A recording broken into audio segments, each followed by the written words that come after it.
সামাজিক যোগাযোগ মাধ্যমে ছড়িয়ে পড়া ভিডিওতে দেখা যায় নিষিদ্ধ ঘোষিত ছাত্রলীগের সহ সভাপতির গানের অনুষ্ঠানে অতিথি হিসেবে রাঙ্গামালী থানার ভারপ্রাপ্ত ওসি এমারত হোসেনের ১ মে রাত ১১টার দিকে উপজেলা সদর বাহিরচর বাজারে একটি ভবনের ওই অনুষ্ঠানের আয়োজন করা হয়।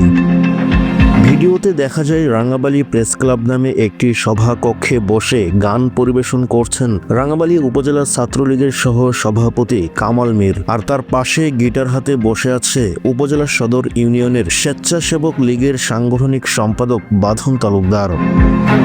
এছাড়া উপস্থিত ছিলেন বঙ্গবন্ধু ছাত্র পরিষদের উপ দফতর সম্পাদক রবিন আহমেদ, উপজেলা ছাত্রলীগের সহ সভাপতি বনিয়ামিন সহ আরও কয়েকজন।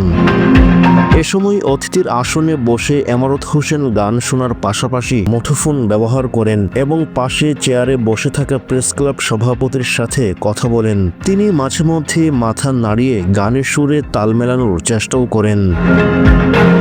অনুষ্ঠানটিতে উপস্থিত নেতাকর্মীদের মধ্যে একটি মামলায় ২ জন আসামিও রয়েছেন। তারা হলেন কামাল মীর ও বনিয়ামিন।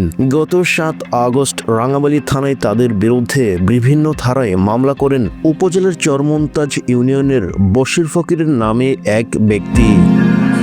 এতে প্রধান আসামি করা হয় রাঙ্গামালী উপজেলা আওয়ামী লীগের সাধারণ সম্পাদক এবং সাবেক উপজেলা চেয়ারম্যান সাইদুজ্জামান মামুনকে। মামলায় এজাহারভুক্ত ১৬৮ জন আসামির মধ্যে ৯৫ নম্বরে কামাল মীর এবং ১৫৫ নম্বরে বনিয়ামিন। রাঙ্গামালী থানার ওসি এমারত হোসেন। আমি প্রেস ক্লাবের সভাপতি জনাব কামরুল হাসান আমাকে ফোন করে একটা মত বিনিময় অনুষ্ঠানের আয়োজন করা হয়েছে। সেখানে শিক্ষক প্রতিনিধি, এনজিও প্রতিনিধি এবং অন্যান্য সাংবাদিকবৃন্দ ছিল। সেখানে আমাকে কিছু কথা বলার জন্য আমাকে ফোন করা হয়। আমি সেখানে গিয়ে ওই আলোচনায় আমি অংশগ্রহণ করি। আলোচনা শেষে একটি গান পরিবেশন করা হয়। এর মধ্যে দিয়ে অনুষ্ঠান সমাপ্ত হয়। আমি এরপরে চলে আসি।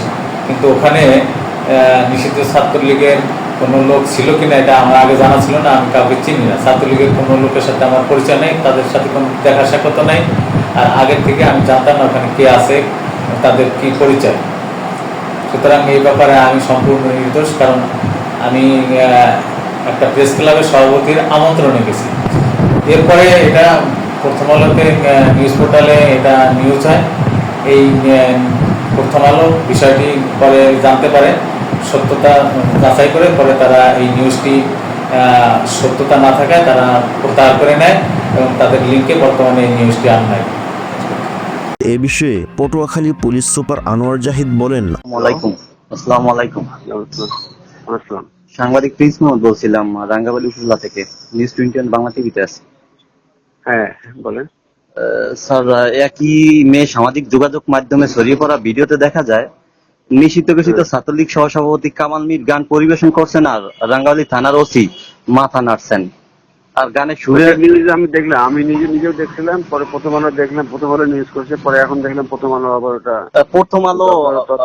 প্রথম আলোর অফিস থেকে নাকি তাদের মাধ্যমে কথা বলছে কিনা জানি না, কিন্তু ওই যে ভিডিওটা আমার কাছে আছে। ভিডিওতে দেখা যাচ্ছে একদম স্পষ্ট যে এখানে ওসি সাহেব আছে, ওই যে যিনি গান পরিবেশন করছেন তিনিও আছেন। দেখতেছি ওটা, ওটা পাইছি, আমরা দেখতেছি ওটা নিয়ে। ঠিক আছে, দেখে যেভাবে ব্যবস্থা আমার ব্যবস্থা নেই। ঠিক আছে, আচ্ছা ঠিক আছে।